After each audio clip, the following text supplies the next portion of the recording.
If you want to get a feel for climate change, you only have to look at agriculture. Difficult years with extreme weather conditions and sometimes large fluctuations are becoming more frequent. Especially the Southern Hemisphere struggled in the 2024 wine year. South Africa and South America in particular recorded historically poor harvests. Only a few countries such as New Zealand or Australia were able to produce high quality grapes despite changeable conditions. Mother Earth is showing us more and more that she's not happy at all with how we treat her. In this episode, we take a look at what this all means for your favorite wine region in the New World. Have fun.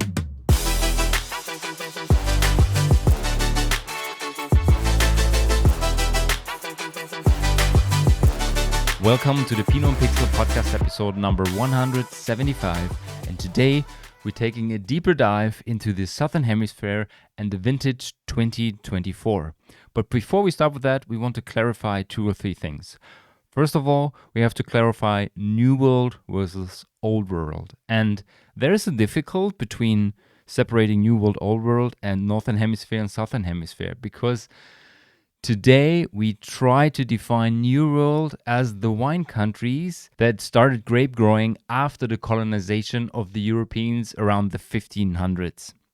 So basically every country that has been growing wines before 1500 is Old World. So also England, also Switzerland, also Lebanon. This is all Old World, okay? And the New World basically is North America, South America, basically Southern Africa and Australia and New Zealand. The Southern Hemisphere is a bit different to the countries that usually are on the Northern Hemisphere. When we talk about wine, in the Northern Hemisphere, the vintage on the label is the year where the grapes grew and they were harvested. So the main growing season is on the label. Meaning if you are harvesting ice wine in January or February, you still use the year before because it was the main growing season. And on the Southern Hemisphere, it's different because they always use the vintage of harvest. Meaning for Chile, for Argentina, South Africa, Australia, New Zealand, and all the others, you always have 2024, so the very new vintage on the label, because usually they harvest between mid-January and late April, something like that. Main difference. And another thing I want to clarify before we start into talking about vintages. Usually when people, especially when they talk about their own country, when people talk about wine, there is either a very good or excellent vintage or a classic vintage. And there is two reasons for that. One specific reason is, of course, you don't want to talk about bad vintages because at least in the end you want to sell your wines. So sometimes they say stuff like it was devastating and there were lower yields but of higher quality. Usually they don't talk about their vintages in a bad way.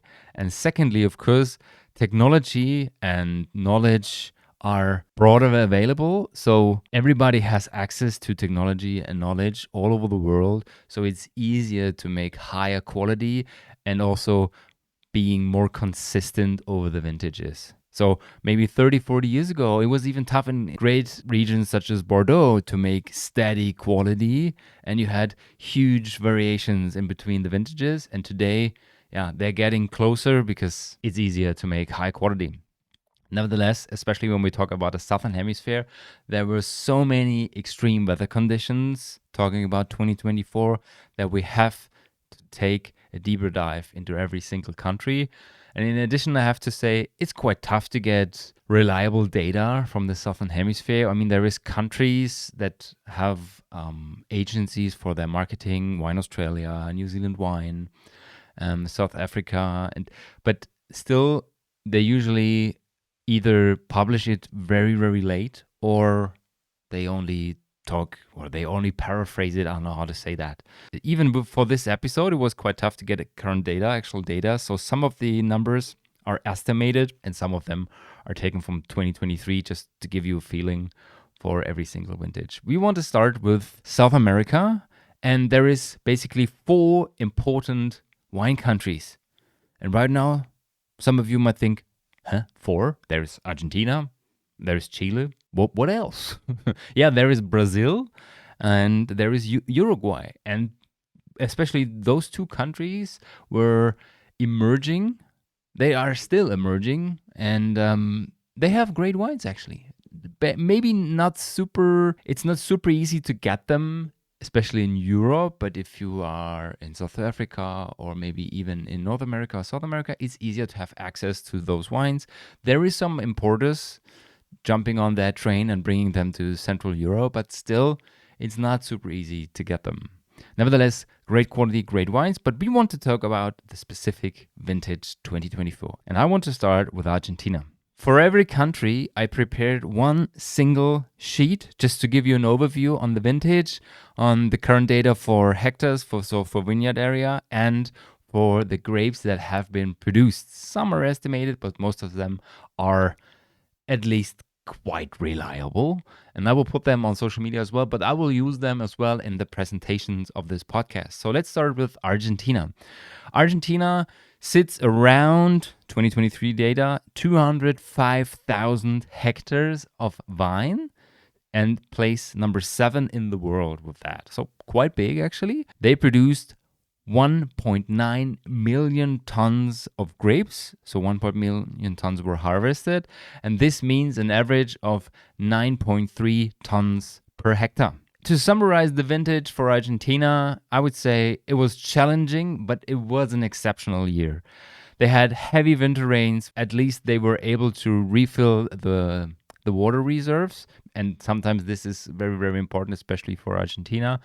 Then usually they have those two phenomena, El Nino and La Nina, who changed the conditions quite quickly, actually. And sometimes they have to deal with storms, with heavy rainfall, all this kind of stuff that comes along with that. And in 2024, there was something in addition. There is a wind called Zonda. And Zonda is one of the most powerful winds on the planet. It can get up to over 100 kilometers per hour, meaning, especially during bud break and flowering, it can damage the vines and the grapes. And usually this leads to low yields.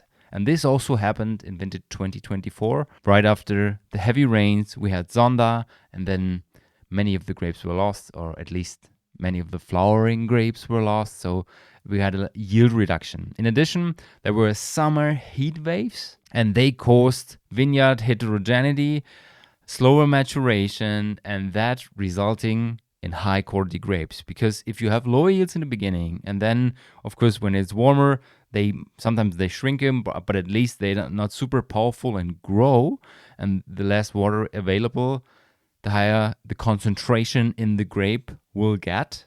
So in the end, you have smaller berries, you have higher concentration, and you have higher quality. And if it's not super hot over the whole period, you also have depth and still freshness. So they are not overcooked, they are not super warm in the aroma profile. In the end, you have fresh wines. Argentina is quite proud of their vintage 2024. There was an article saying, despite frost and fire, South American vintners are happy with harvest. Argentina weathered temperature plunges and hailstorms. Chile suffered forest fires, but vintners who did make wines like the results. So basically, tough vintage 2024, at least in Argentina and Chile. We will talk about Chile in a second. Argentina is okay with the harvest, lower yields, smaller berries, higher quality, higher concentration. The next country we will look at is Brazil. To give you some numbers, Brazil has 83,000 hectares under vine, place number 22nd worldwide. And in 2024, it's still tough to find numbers. And compared to the fourth country in South America, Uruguay, with only 6,000 hectares under vine, there were no numbers available, but Uruguay did publish some numbers. So there were only estimations on the current vintage and the harvest of 2024 in Brazil. Nevertheless, there is an estimation for grape production in Brazil from 2022 to 2032. And the estimation said that Brazil, under normal conditions, will sit around 1.6 million tons of grapes. The problem is, probably 40% of them is table grapes. So I cannot add a calculation for tons per hectare because it would be totally wrong. Just calculating this one, they harvested 1.6 million for 80 hectares, meaning it's 20 tons per hectare. And this is very, very much. So we have to calculate that there is at least 40% of table grapes. Brazil had a very, very tough vintage, a very difficult vintage. They had floods during the harvest and also afterwards. And still, they are not able to say how 2024 went and how 2025 will go, because many, many vines are still underwater. The biggest region that is responsible for 85% of the wine growing in Brazil is still flooded. It's devastating. There was hundreds of people losing their homes. Many, many people died. And I mean, not only agriculture is suffering, but especially for wine, because we talk about wine, it's super tough to say anything about 2024. But something I can say about Brazil, it's quite tough and also quite interesting, because Brazil has two general big problems. First of all, it's very, very humid, very humid conditions, often resulting in floods. So it's not a thing only for 2024, but also for other vintages.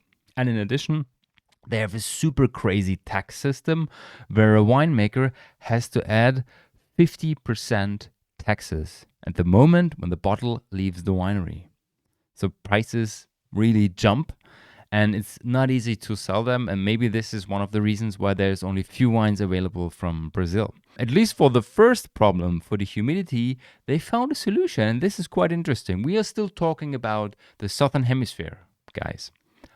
But Brazil said, we have dry winters, there's only few rain, we have good sun exposure because they are closer to the equatorial area. So let's try to prune our vines in a different way. So basically, they adapted our Northern Hemisphere system. So they prune the vines in their summer, in our winter, in February, and they just switched everything around. So right now, there's an interesting article on that. I'll put the link in the show notes. It's called Brazil's Winter Wines and Double Pruning Technique. So there is some wineries working in winter, some in summer. Super interesting to read, and also, of course, changing the wine style a bit. And at least they found out if they do it like this, they don't have to deal with humidity, with fungal disease pressure all the time. And they are able to produce very, very aromatic wines, higher in acidity, low in sugar, lighter wines, very, very fresh wines. And this is a very, very interesting style for them. Nevertheless, in general, it's quite tough to find data from Brazil, even though it's a quite big country. I mean, it's 86,000 or 83,000 hectares, means it's quite similar. It's 80% of Germany, actually. Maybe there is no specific organization responsible for the communication, or maybe it's just a lack of professionality. I have no idea. Everything I found, I'll put the links in the show notes. This article definitely is really, really interesting with how they changed their pruning system. The next country we will look at is Chile. And Chile's harvest was summarized by the drinks business with long but outstanding. And that is something that some people love to hear, not only for wine harvests. Chile also suffered from a lot of things, and many of them were on this podcast as well. We talked about floods, we talked about frost, we talked about hail, and we talked about the wildfires. So Chile suffered. They really suffered in 2024. And in the end, it resulted in a small but very high quality vintage. Before we dive deeper into Chile's vintage 2024, we have to clarify some things. Chile is one of the largest, of the longest countries on the planet. It's over 4,000 kilometers long, meaning at least they cover, I don't know how many areas and tropical and subtropical and generic zones, that basically we talk about two different, at least, countries, or we talk about two different areas for wine growing. And in the end, we also talk about two different harvests, because there is 3 to 4 weeks in between, even though it's the same country. We're talking about the northern part. They had a very, very mild winter, so they had an early budding and an accelerated harvest. So basically, they harvested earlier than usual, while in parallel, in the southern area, it was quite cold and fresh in the beginning, and they had quite wet conditions, so the budding was later. And the harvest also was about 4 weeks in total later compared to the northern part. They had challenges like water shortages and uneven ripening, but the quality in general stayed very high. So you have lower yields. Basically, it's the same with Argentina, resulting in higher concentration and usually in more depth and higher quality. What is interesting to read when you look on articles talking about Chilean season 2024, they say they have wines with balanced alcohol levels, elegant tannins, and a good freshness. So it was not too long, too hot. So it's not super concentrated as well. Maybe it's quite similar to Argentina actually. It's not super cooked aromatic fruit. So it's more fresh, rounder, balanced, elegant tannins. So it sounds like wines are really, I would like, I guess. So maybe more in the Pinot style than the rougher things we usually expect from countries like them. Overall, the yields in Chile were 10 to 15% below average, but there is no final numbers. So this is why I also had to calculate that. So looking at the summary, small but high quality vintage, there was a difference between north and south. In the end, it resulted in high quality. Chile is sitting around 1.34 million tons, so resulting in only 7.8 tons per hectare. In total, Chile has 172,000 hectares and 11th place worldwide. And last but not least, talking about South America, there is Uruguay. And what is super cool, Uruguay is quite present in the wine industry because it's an emerging wine country that produce amazing wines. I was able to taste a few of them at different fairs. And there is a very, very good article in the Decanter, the Uruguay Harvest Report 2024. It's titled Expressive White Wines and Pinot Noirs. And there was another one, I will put the link in the show notes, where they said expressive white wines and elegant Tannat wines. So if you are a fan of Tannat or Pinot, you might discover some great wines in Uruguay this year.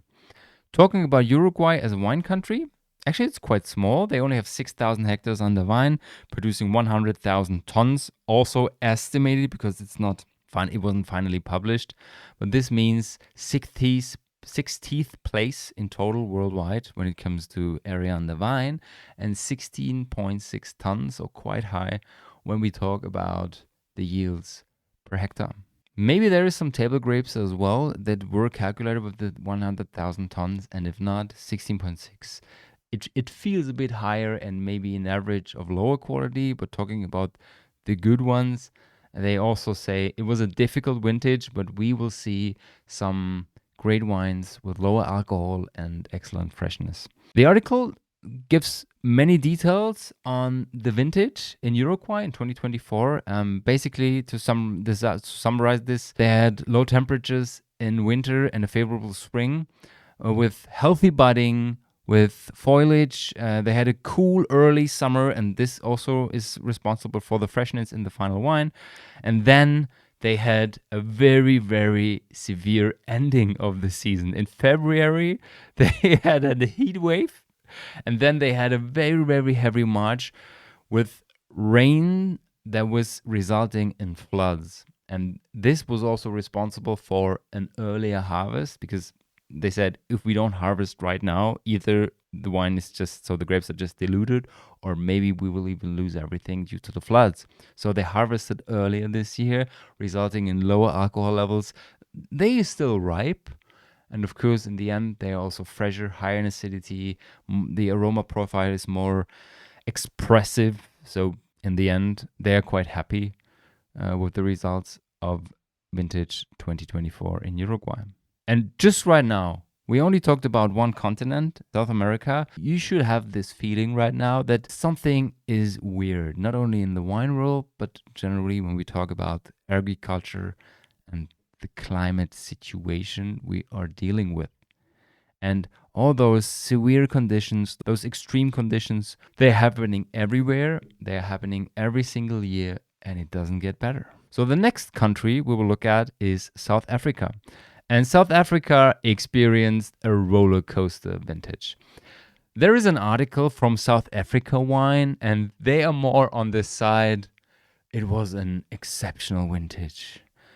The title is Quality and Resilience Characterize the 2024 South Africa Wine Harvest. I mean, in the end, it's quite similar to Chile and Argentina, but before we dive deeper into that, there is also an article by Jancis Robinson and her colleagues, and this puts it more on point, especially when we talk about the specific different regions.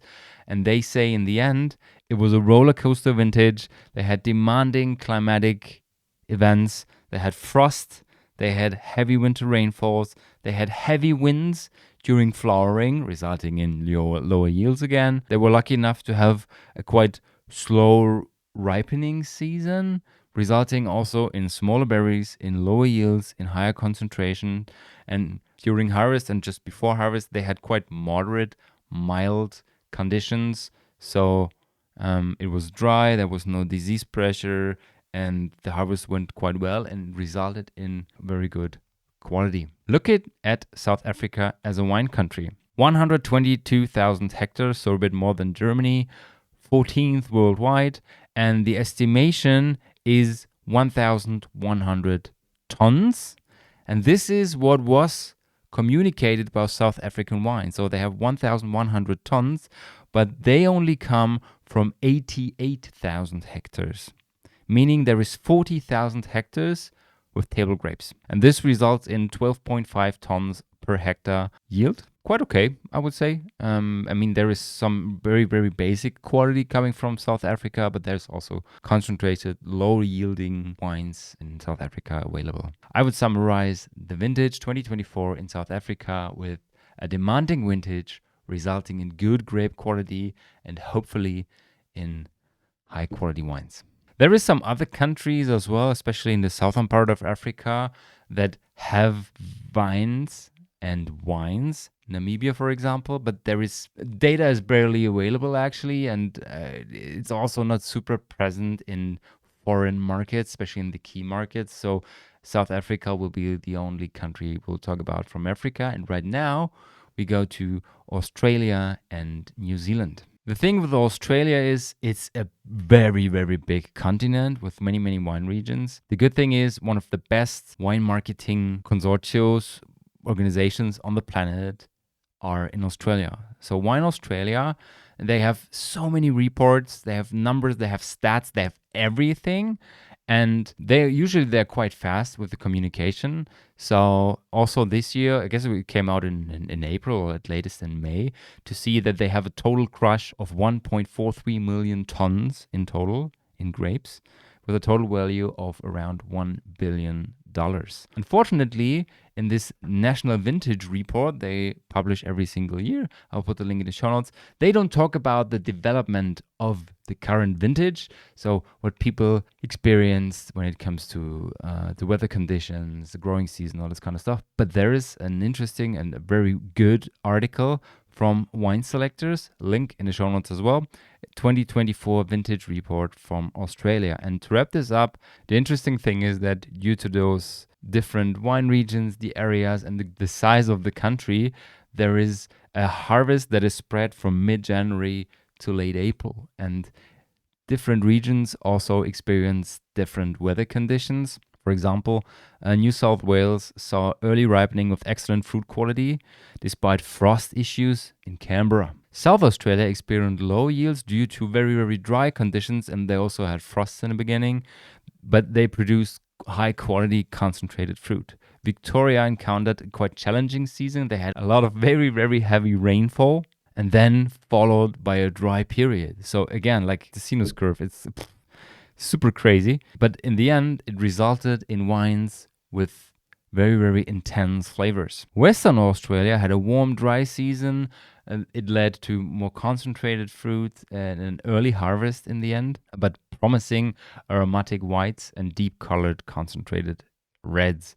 Overall, while yields were generally lower, the quality across Australia's regions remained notably high for the 2024 vintage. So they were quite happy with the vintage, with the growing conditions in most of the regions. Tasmania produced great fruit for very, very good sparkling wines as well. So we will have an eye on that as well. And they are quite happy with the vintage, I would say. Talking about Australia in general as a wine country, 159,000 hectares, number 13 worldwide. And they harvested 1.4 million tons of grapes, resulting in 9 tons per hectare in yield. To sum up the vintage 2024 for Australia, I call it mixed but a very, very good vintage, with the historically dry winter and the warmer spring in many, many regions. Of course, some extreme weathers as well in some areas. Yields down low, quality high. We heard that quite often today, didn't we? And last but not least, we will have a look at New Zealand.